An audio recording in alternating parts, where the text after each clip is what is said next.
कराची में मानसून के तीसरे स्पेल की धुआंधार एंट्री। शहर में वक्फे वक्फे से हल्की और तेज बारिश जारी। डिफेंस तसरजानी हर तरफ पानी ही पानी। सड़कें तालाब बन गईं, ट्रैफिक की रवानी मुतासिर। नाले ओवरफ्लो हो गए, गटर उबल पड़े। पानी से मुताद्दिद गाड़ियां खराब हो गई। बारिश में शाम और रात तक शिद्दत आने की पेशगोई। सिलसिला बुध तक जारी रहने का इम्कान।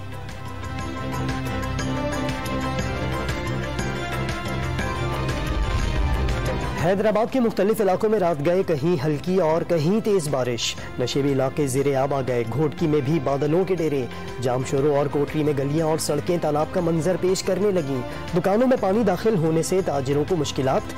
थरपारकर में भी बरसात, तालाब बिफर गए।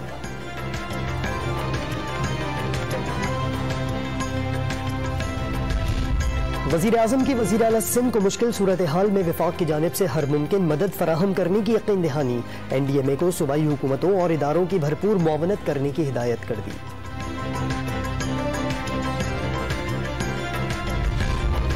पेशावर में भी बारिश का सिलसिला जारी है। लोअर कोहिस्तान में बारिश के बाद सैलाबी रेलों की जद में आकर दर्जनों मकानात ज़ेरे आब आ गए। मुतासरा इलाकों में रेस्क्यू ऑपरेशन जारी। खैबर पख्तूनख्वा में 24 घंटे के दौरान बारिशों के बाइस एक जामहक और 2 जख्मी हो गए।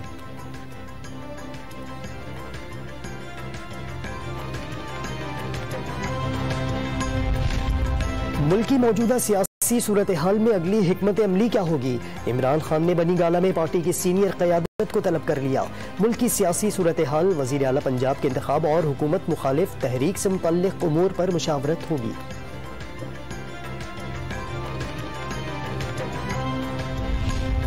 और मुआशी सूरत हाल इतनी कमजोर नहीं जितना लोग समझ रहे हैं। बाय मुकाम governor state bank Murtaza Syed की वजाहत। कहा, गुज़श्ता साल तरक्की की शरह तकरीबन 6% रही। कोशिश है इस साल तरक्की की शरह मजीद बेहतर हो।